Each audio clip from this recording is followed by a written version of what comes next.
Hi everybody. This short little video is just going to talk about your pre-reading assignment. So this is where you are coming up with your activity and strategies for your kids to prepare them for learning. You should be working off of the same essential knowledge that you have the performance-based assessment already developed. That's our big end product that we're working towards. And so now we're thinking about, okay, what's the first thing I'm going to do, right? How am I going to help the kids get there to do this big performance in the end? So I'm keeping all the assignments this semester in the same kind of format so that it's a little easier to navigate. But just remember, I'm looking for a pre-reading activity description that's going to activate student knowledge, build upon their background, and really help them develop before you start teaching the content. So you have a rubric here that's basically the same, except that we're focusing on pre-reading, and we will be talking about differentiation. So let's take a look at the template.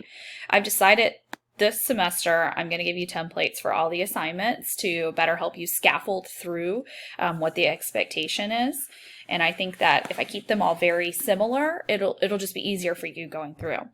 So obviously you have to choose your grade level and content. You've already done that. You'll list the same essential topic that you already did for the assessment. And now you'll go through and you'll describe. So what pre-reading activity going through the book or the lectures did you decide you really super like? Include your reasons, make clear connections to what you want students to learn and how the activity will benefit the kids. Really think through the materials, what you're going to need, what the kids are going to need, and then include your steps. This can be numbered or bulleted.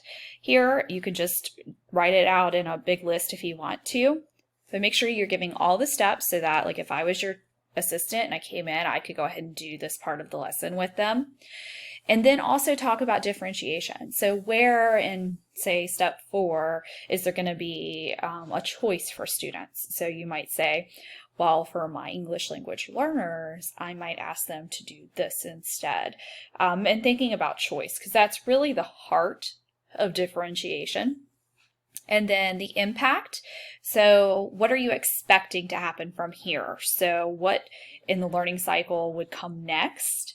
Are you thinking that, if you did this really big chapter tour with them, they would next be able to go on and read the chapter on their own? Or are you thinking like in the next part of the learning cycle, you might have to do one more, right? Like you do the chapter tour, but then you come back and you do another pre-reading activity.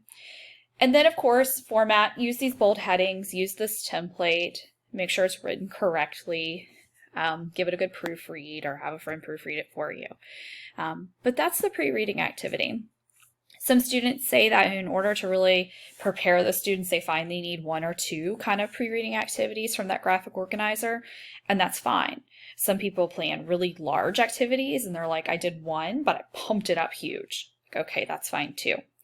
Just remember, the idea is to prepare them for the reading. That'll be our next step in the process, is having them read some type of thing from our discipline, whether it's a sheet of music, a how-to guide, a booklet, a story. There has to be something there for them to read. So this pre-reading activity is preparing them for that in some way.